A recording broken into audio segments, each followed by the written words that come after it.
Dr. Krieg, with the economic vulnerabilities and the current destabilization that's going on in the Ukraine, what do you see as the prospects for this being elevated into some international confrontation?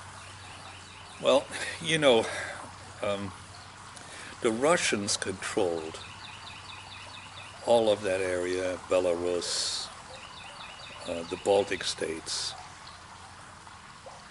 from the Tsar forward, you know. It's important to understand how the situation developed. Beginning with Tsar Nicholas, uh, they had a sort of a national policy that was continued by the Soviets. They did actually what is being done to us now. They would take population from a geographic area and move them to Siberia and move Russians into that area to Russianize the area. This was done in Belarus, it was done in Georgia, it was done in the Baltic states. This was then continued. Stalin was much more aggressive in doing this. He deported millions of people out of the area and moved ethnic Russians in, to the extent where the eastern part of that country is now by majority Russians, not the actual indigenous population. So we have to sort of understand that as a basis for what is causing the problem. I don't think there's any question but that the Russians have been shoving Spetsnaz troops into the country with uniforms that have no insignia, wearing masks. Soldiers don't wear masks. They have insignia.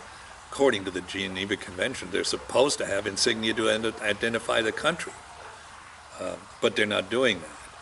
So we can understand this more clearly when we see that if you see Spetsnaz troops playing sports, they wear a sort of a T-shirt which has horizontal blue and white stripes, alternating. Their stripes are about 1.5 inches wide.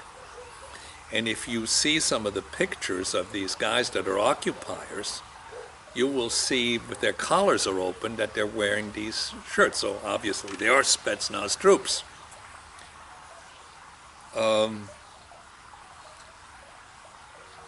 Putin is a very, very clever man. He learned to play chess when he was a boy.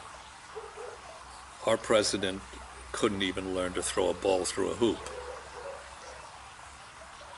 The consequence of that is that the Russians have outmaneuvered our government every time anything happens.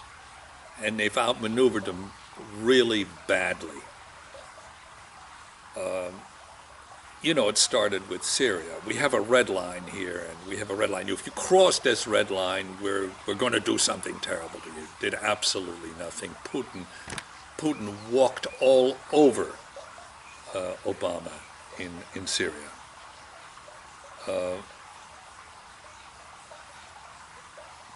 The situation now is really basically very dangerous. Syria has a mutual defense treaty with Iran.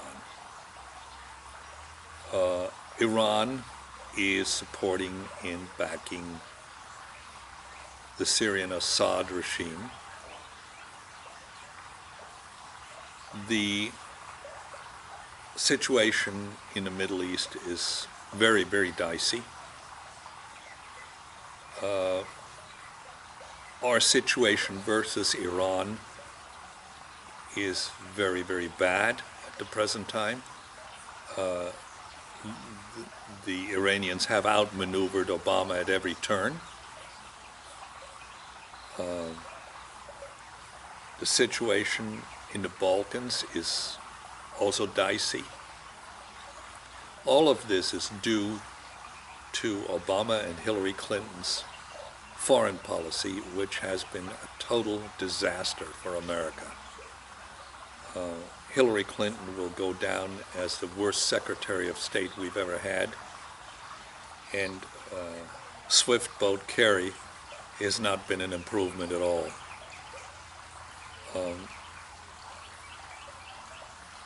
I see difficulty for us in foreign policy, serious difficulty, and I see this foreign policy difficulty lasting well through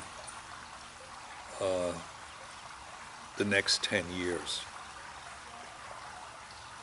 When you compile all this with Obama's downsizing of our military, downsizing our Navy, reducing our ability to defend ourselves, with the increase of the defensive and aggressive possibilities for Iran, and the fact that the Israeli state, particularly Netanyahu, has been pushing America to involve itself in a war with Iran, presents a very, very unhealthy picture. Instead of diplomacy, we're having power politics, and we're playing from the weak side of the issue.